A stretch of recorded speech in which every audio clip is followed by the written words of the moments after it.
Mari kita berdoa. Segala pujian, hormat dan kemuliaan kami kembalikan kepadamu Tuhan kami Yesus Kristus. Atas kasih dan anugerah-Mu di dalam kehidupan kami.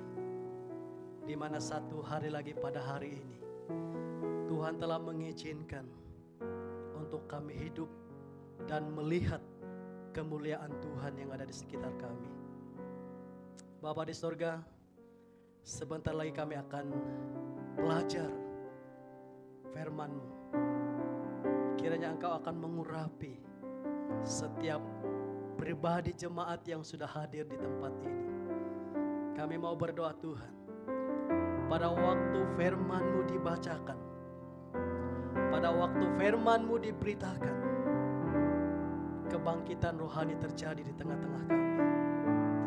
Mujizat Tuhan terjadi di tengah-tengah kami. Dan kami percaya pekerjaan Roh Kudus nyata bagi kami di tempat ini.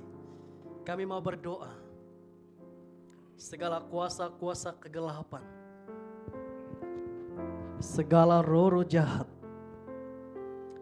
yang coba masuk di tempat ini, yang coba mengganggu kami, yang coba mengalihkan perhatian kami untuk belajar firman Tuhan, kami sehati sepikir di dalam nama Tuhan Yesus, kami tolak itu keluar daripada tempat ini. Dan kami hanya istiharkan pekerjaan Tuhan terjadi di tengah-tengah kami. Terima kasih Bapa, terima kasih Tuhan. Ini doa kami hanya di dalam nama Tuhan Yesus, Tuhan dan Juru Selamat pribadi kami. Kami sudah berdoa. Amin. Oke, jemaat Tuhan dipersilakan duduk. Oke, terima kasih yang melayani kita pada malam ini. Terima kasih juga yang bermain musik, yang memimpin kita dalam pujian, dan juga yang menarirbana, mengendalikan multimedia. Saya percaya Tuhan akan memberkati setiap pelayanan kita. Shalom. Apa kabar? Puji Tuhan. Masih ingat? Masih kenal? Masih. Puji Tuhan. Karena sudah hampir berapa tahun saya tidak datang sini? Ada 1 tahun lebih. Sudah lama.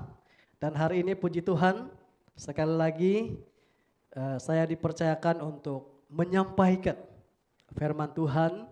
Dan pertama-tama saya mengucap syukur kepada Allah karena kasih setianya. Dan juga ya saya mengucapkan terima kasih kepada kepimpinan Gereja KBM Hebron yang telah mempercayakan tugas pemberitaan firman Tuhan ini kepada saya pada malam hari ini. Nah, jemaat yang dikasihi Tuhan, seperti yang kita lihat di depan, tema yang kita akan bahas pada malam ini adalah memakai perlengkapan senjata rohani. Ya, memakai perlengkapan senjata rohani. Ya, mari kita lihat di dalam surat Rasul Paulus kepada jemaat yang ada di Efesus, pasal yang ke-6 dari ayat 10 sampai kepada ayat yang ke-18.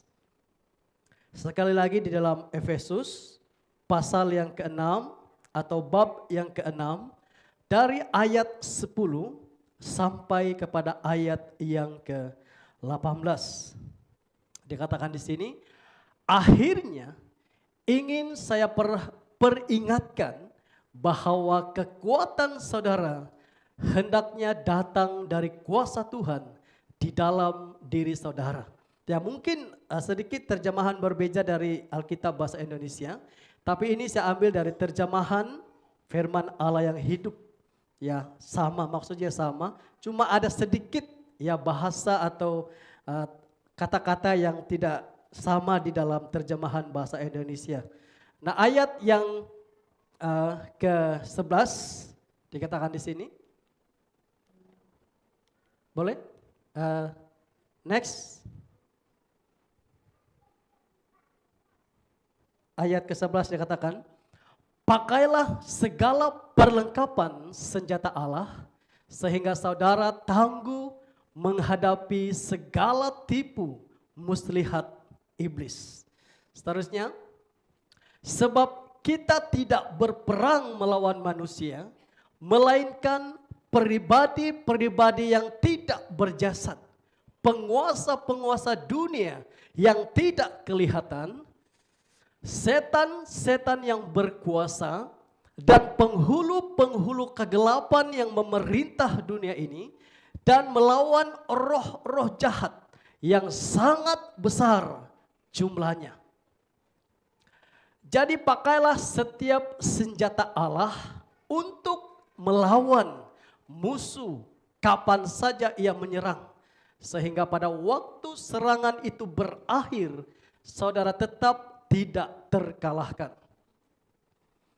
Tetapi untuk ini saudara harus mempunyai ikat pinggang kebenaran yang kuat dan baju jirah keadilan Allah. Kenakanlah sepatu yang dapat mempercepat langkah saudara dalam mengabarkan berita kesukaan tentang pendamaian dengan Allah. Dalam setiap pertempuran, saudara memerlukan iman sebagai perisai untuk menahan anak-anak panah atau menahan anak panah yang dengan dahsyatnya ditujukan oleh iblis kepada saudara.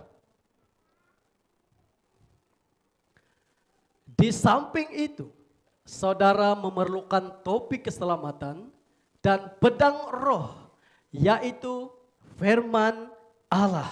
Dan yang terakhir dia katakan, berdoalah senantiasa, mintalah kepada Allah segala sesuatu yang sejalan dengan kehendak Roh Kudus. Demikianlah firman Tuhan. Nah, Rasul Paulus ketika dia menulis surat ini kepada jemaat yang ada di Efesus, dia menasihati. Rasul Paulus menasihati dan memberi arahan kepada orang-orang Kristen yang ada di Efesus supaya mereka memakai, supaya mereka bersikap kuat di dalam Tuhan dan memakai perlengkapan senjata rohani mereka. Di dalam peperangan hanya dua kemungkinan yang akan berlaku. Sama ada kita dikalahkan atau kita mengalahkan musuh.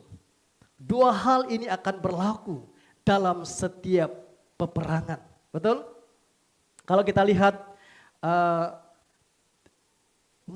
action movie atau sebagainya, film-film yang berkaitan dengan peperangan, hanya ada dua yang terjadi. Sama ada dikalahkan atau menang. Jadi saudara dan saudari yang dikasihi Tuhan, yang dimaksudkan Rasul Paulus dalam peperangan di dalam ayat ini adalah roh kita. Kita berperang dengan roh-roh atau pribadi-pribadi yang tidak kelihatan wujudnya. Jadi roh itu selalu menyerang kita, menghasut kita dengan melakukan hal-hal yang akhirnya membuat sesama kita sebagai manusia atau sesama jemaat Tuhan berperang atau saling membenci di antara kita. Itulah pekerjaan dari roh dunia ini. Dan ada beberapa hal yang Rasul Paulus sudah katakan kepada jemaat di Efesus, bahwa setiap kita atau setiap orang Kristen yang percaya kepada Tuhan sudah ada senjata yang melawan kuasa kegelapan itu. Dan apakah senjata-senjata yang ada di dalam diri kita sebagai orang Kristen untuk melawan kuasa-kuasa kegelapan? Ya, melawan. Kita melawan kuasa kegelapan, penghulu-penghulu dunia yang tidak kelihatan. Nah, kalau di sini ada melawan manusia dengan manusia, itulah pekerjaan kuasa kegelapan. Dan kita harus kalahkan hasutan-hasutan dari kegelapan, kuasa kegelapan yang coba menghancurkan, mengacaukan persekutuan jemaat Tuhan atau keluarga kita. Ya, kadang-kadang ada yang saya dengar, ya, menantu dengan mertua kadang-kadang tidak sepahaman. Betul kan? Itu angkara siapa? Itu angkara kuasa kegelapan yang menghasut supaya saling tidak sepahaman. Dan juga mungkin kawan-kawan sekerja kita, karena ada yang tidak seiman dengan kita, dihasut oleh kuasa kegelapan, dan akhirnya orang itu mencemburui keberhasilan kita dalam pekerjaan. Akhirnya dia memfitnah, menyerang kita dengan kata-kata yang tidak baik. Akhirnya terjadi pergaduhan. Itu semua adalah serangan-serangan dari kuasa kegelapan. Nah, ada beberapa senjata yang harus kita pergunakan ketika kita mengalami peperangan roh kita, rohani kita. Yang pertama dikatakan di sini, kalau kita lihat yang pertama yang kita gunakan adalah iman kita. Ya, kalau kita perhatikan di sini, boleh lihat senjata yang pertama Rasul Paulus katakan kepada jemaat di Efesus dan kepada kita pada malam ini yang kita boleh gunakan ketika dalam peperangan rohani adalah iman. Kita harus memiliki iman yang kuat di dalam memerangi segala kuasa atau hasutan-hasutan kuasa kegelapan. Pertanyaannya adalah apa itu iman? Ya, apa itu iman? Iman adalah dasar dari segala sesuatu yang kita harapkan dan bukti dari segala sesuatu yang tidak kelihatan. Itu dari Ibrani pasal yang ke-11 ayat 1 sampai 3. Dan ayat yang kedua dikatakan, sebab oleh imanlah telah diberikan kesaksian kepada nenek moyang kita. Dan yang ayat yang ketiga dia berkata, karena iman kita mengerti bahwa alam semesta telah dijadikan oleh firman Allah, sehingga apa yang kita lihat telah terjadi dari apa yang tidak kita lihat. Maksudnya adalah iman adalah sesuatu kepercayaan yang belum kita lihat, tetapi kita percaya bahwa itu akan terjadi. Itulah iman.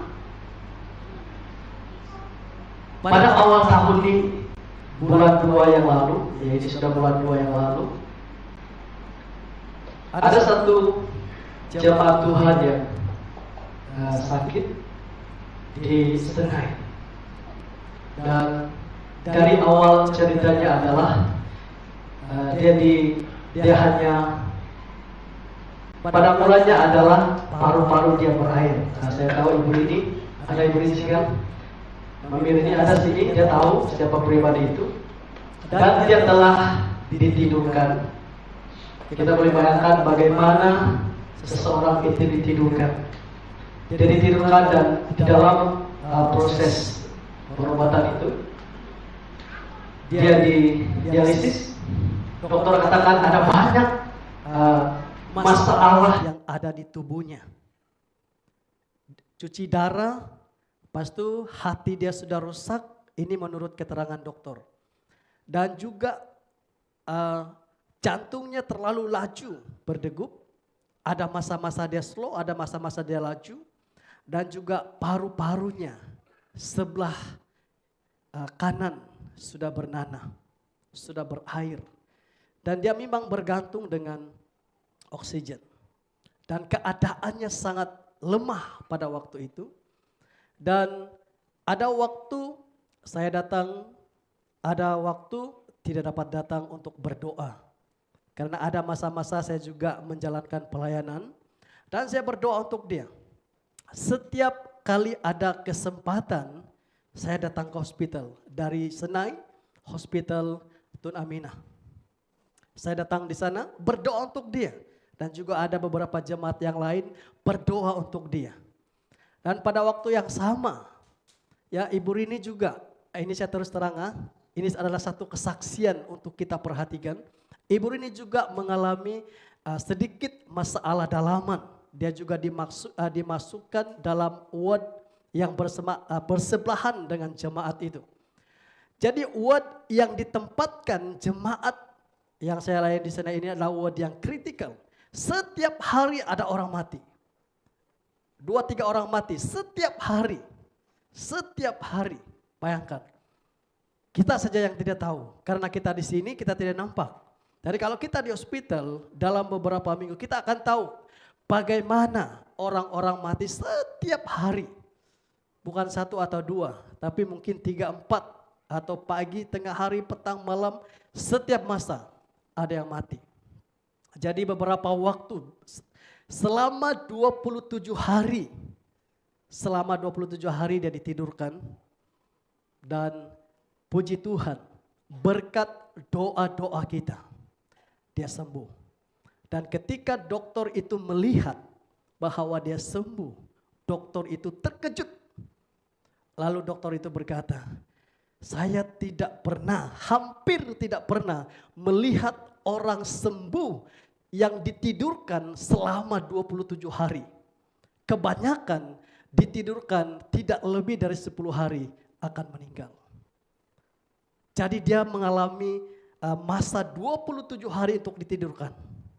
Dan bangun. Dan pada hari ini, puji Tuhan, dia sehat dan melayani. Itu karena doa kita. Dan pada masa yang sama, ya Ibu Rini juga disembuhkan. Dan di hari itu dia bercerita dengan saya risau karena saya akan balik Sarawak untuk gawai. Saya sudah beli tiket. Jadi saya takut tiket nanti akan hangus. Tapi ada waktu saya datang ke di mana dia ditahan, saya berdoa. Kami berdoa. Kadang-kadang ada Kristina, siapa yang ada bersama dia, kami berdoa. Dan puji Tuhan, sebelum tiketnya hangus, dia sudah keluar dari hospital dan dia dapat balik ke Sarawak. Tepuk tangan bagi Tuhan. Dan satu kesaksian yang saya dapat secara pribadi dengar dari jemaat yang saya layani di sana itu yang ditidurkan selama 27 hari. Dia berkata dengan saya, Pastor, kita harus berdoa dengan iman kita. Karena selama 27 hari dia mengalami sakit itu, dia melihat kuasa-kuasa kegelapan itu bekerja. Bagaimana kuasa kegelapan itu bekerja? Ketika kita lemah, ketika dia terbaring di katil hospital, ada bisikan-bisikan yang melemahkan semangat dia. Ada yang berkata, tidak ada orang yang peduli kamu. Kamu sudah 3 tahun di sini, tidak ada yang peduli kamu. Bagus kamu matilah. Itu yang dia dengar. Ini hasutan-hasutan dari kuasa kegelapan. Dan ada suara orang yang dia dengar, Allah istri kamu sudah tidak lagi peduli dengan kamu. Sudah 3 tahun kamu di sini, istri kamu sudah kawin lain. Dia tidak peduli kamu di sini. Itu adalah bisikan-bisikan roh-roh yang melemahkan semangat kita ketika kita menjadi lemah. Itu yang dia katakan kepada saya. Dan yang paling dahsyat adalah ketika orang yang meninggal tidak percaya Tuhan, pada waktu sebelum dia meninggal, dia sudah lihat roh orang itu dimakan. Ini cerita yang saya dengar dari dia. Dimakan. Bagaimana dia dimakan? Ada roh-roh yang mengerumuni dia, lalu membagi-bagikan dia, lalu membakar dia, lalu memakan. Yang dahsyatnya dia berkata, ketika roh itu makan daging manusia, roh itu menulih ke tempat dia. Dan disitulah dia berkata, sangat-sangat menakutkan. Kita boleh bayangkan pekerjaan roh ini sangat dahsyat. Sebab itulah Paulus berkata, kamu harus memiliki iman untuk mengalahkan kuasa kegelapan.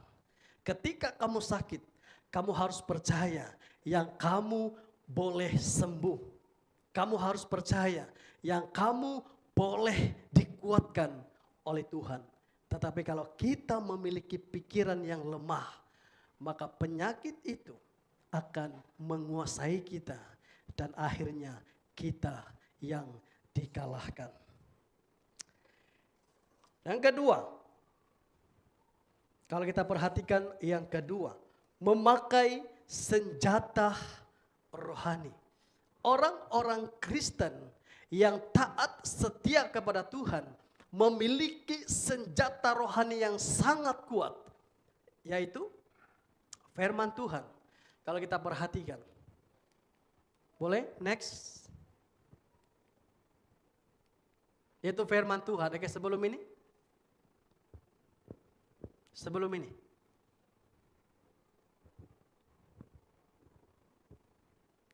Oh, tidak ada. Oke.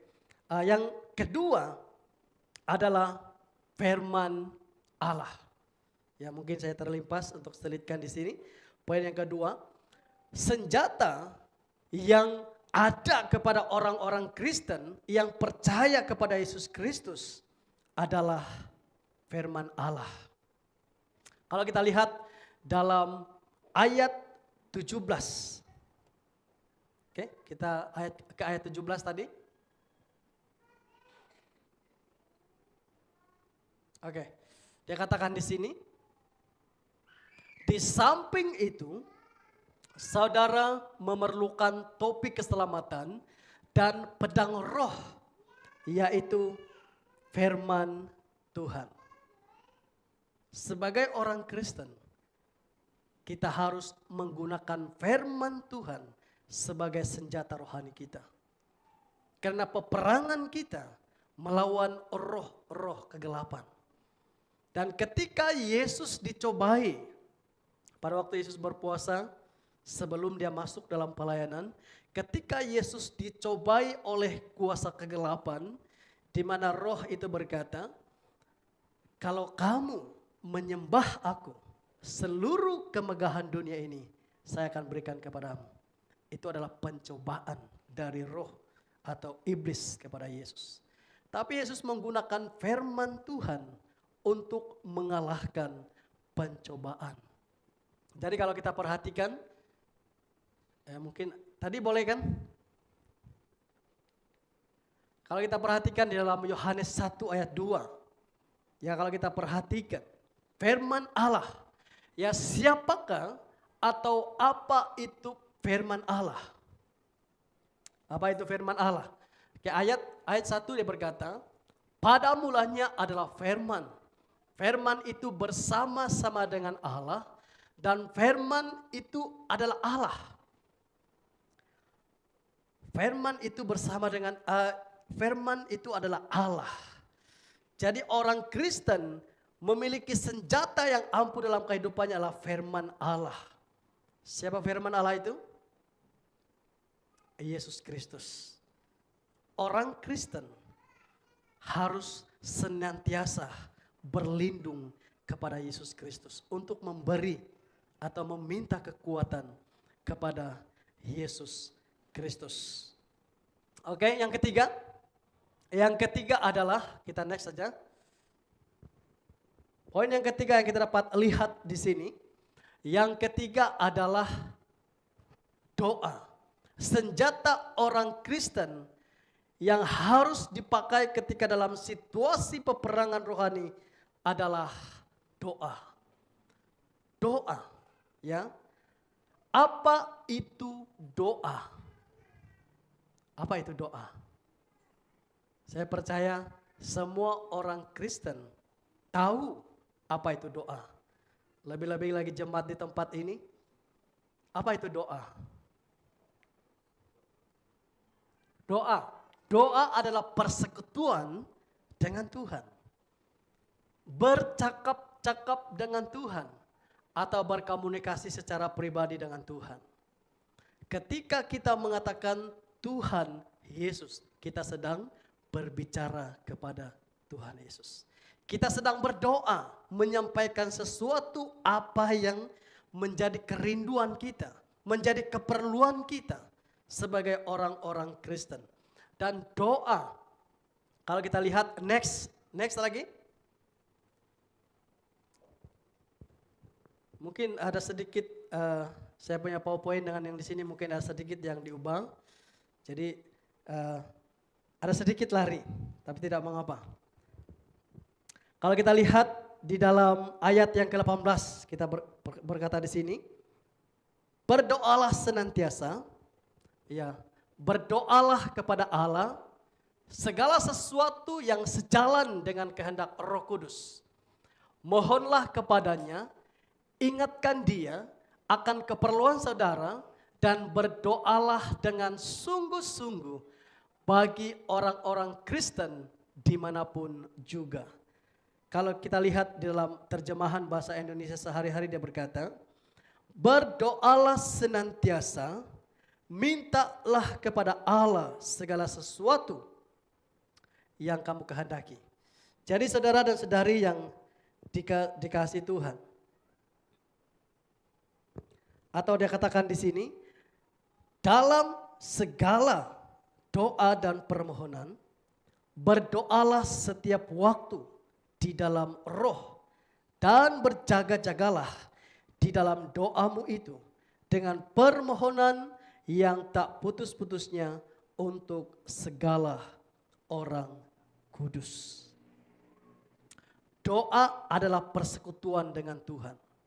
Dan ketika kita mengalami situasi yang sukar bagi kita, doa itu sangat penting. Siapa yang selalu lupa berdoa di sini ketika dia bekerja? Ada? Ada? Yang pergi kerja cepat-cepat lupa doa? Ada? Ada? Ada kan? Kita harus jujur karena Tuhan tahu siapa kita. Tapi tidak mengapa, Tuhan pelihara kita. Karena dia adalah Allah yang menyertai kita. Belum pun kita berdoa, dia sudah menyertai kita. Karena dia adalah Allah yang menyertai kita. Jadi jemaat yang Tuhan, berdoa, minta segala sesuatu yang sejalan dengan keperluan kita. Bukan keinginan kita. Kehendak Tuhan dan keinginan kita berbeda. Atau keinginan kita dan keperluan kita berbeda. Bagaimana kita membedakan? Kalau kita berdoa sesuai dengan kehendak Tuhan, dia akan jawab doa kita. Tetapi kalau kita salah berdoa, apakah dia menjawab doa kita? Kira-kira bagaimana? Menjawab. Tuhan melihat keperluan kita, bukan keinginan kita. Saya bagi satu contoh sebelum kita mengakhiri khotbah ini. Kalau kita berdoa dengan keinginan kita, ya bukan keperluan kita, keinginan kita. Kita berkata, Tuhan berikan saya satu kereta yang paling mahal. Supaya orang lihat, saya ada kereta mahal. Kalau Tuhan jawab, Tuhan berkata, oke, saya jawab, bagi kamu kereta. Tapi bulan depan, kira-kira gaji kita cukupkah? Bayar untuk bulanan, bayar untuk kerusakan, cost repair dan sebagainya. Kereta mahal memerlukan cost yang mahal. Jadi gaji kita kalau hanya sekadar 2.000, 3.000, 1.500, 800. Kalau kita mau kereta yang mahal karena keinginan kita tidak akan dapat membayar harganya. Dan akhirnya kita yang sengsara. Itu keinginan kita. Itu akibat dari apa yang kita inginkan. Tetapi kalau keperluan kita berdoa kepada Tuhan, Tuhan saya mau bekerja, tapi tidak ada kereta. Yang kancil pun bolehlah. Tuhan menjawab doa kita, dia berikan satu kereta memang betul-betul kancil, dan kita senang setiap bulan kita boleh bayar. Karena gaji kita lebih mencukupi untuk kos setiap bulan, kerusakan dan sebagainya. Jadi tidaklah begitu sengsara untuk setiap bulan kita memikirkan keuangan atau ekonomi kita. Jadi keinginan dan keperluan Tuhan lebih tahu apa yang kita perlukan. Tuhan kadang-kadang Tuhan mengizinkan kita untuk mengalami hal-hal yang mungkin kita inginkan. Tapi akibat dari keinginan kita, risikonya kita akan tanggung. Jadi jemaat yang dikasih Tuhan, kita harus berdoa bagi orang-orang Kristen, bagi orang-orang yang seiman dengan kita, supaya semakin hari semakin dikuatkan, dipulihkan, dan dilepaskan dari ikatan-ikatan kuasa kegelapan dan serangan-serangan kuasa kegelapan. Karena inilah yang dikatakan oleh Paulus, senjata rohani yang ada pada kita. Yang pertama adalah, apa dia? Iman. Orang Kristen harus memiliki iman yang kuat. Ketika kita berdoa, kita memiliki iman yang kuat. Yang kedua, kita harus memiliki firman Tuhan. Firman Tuhan adalah terang bagi jalan-jalan kita, menerangi jalan kita, menuju kita ke tempat yang damai. Yang ketiga, berdoa senantiasa. Berdoa senantiasa adalah gaya hidup orang Kristen. Bukan bermaksud kita tidak mengalami masalah, tetapi ketika kita berdoa, setidak-tidaknya kita sudah menyerahkan beban hari ini kepada Tuhan melalui doa kita. Dan apapun yang terjadi, itu sudah kita doakan. Dan Tuhan pasti menjawab doa-doa kita. Amin. Mari kita berdoa. Tuhan Yesus, kami mengucap syukur atas kebaikan Tuhan, di mana pada malam ini sekali lagi kami diperingati akan senjata-senjata rohani yang ada pada kami. Tuhan mengajarkan kepada kami bahwa ketika kami mengalami serangan-serangan kuasa kegelapan, maka kami harus memakai iman sebagai senjata rohani kami. Dan memakai firman Tuhan dan juga berdoa untuk orang-orang Kristen dan juga secara pribadi. Terima kasih Tuhan, hamba mau berdoa bagi jemaat Tuhan yang sudah mendengar firman Tuhan pada malam ini, supaya dimanapun mereka berada, dalam situasi apapun mereka akan senantiasa menggunakan senjata rohani mereka untuk melawan kuasa-kuasa kegelapan yang menyerang mereka. Terima kasih Tuhan, kami terima firman-Mu dengan ucapan syukur hanya di dalam nama Tuhan Yesus, Tuhan dan Juru Selamat pribadi kami. Kami sudah berdoa. Amin.